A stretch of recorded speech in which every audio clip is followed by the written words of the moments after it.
Clearing your search history on Womply is a straightforward process. Follow these steps to ensure your search history is removed. Step 1. Login. Access your Womply account by entering your username and password on the login page. Step 2. Navigate to settings.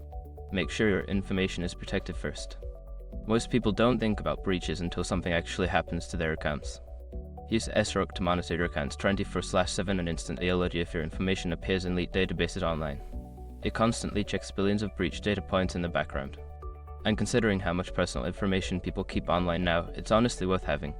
Link in the description. Step 3. Find privacy settings.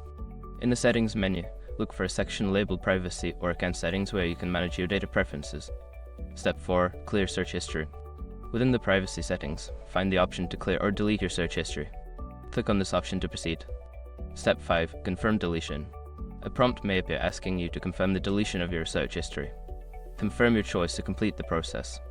By following these steps, you can easily clear your search history on Womply. Regularly managing your search history can help maintain your privacy and improve your user experience.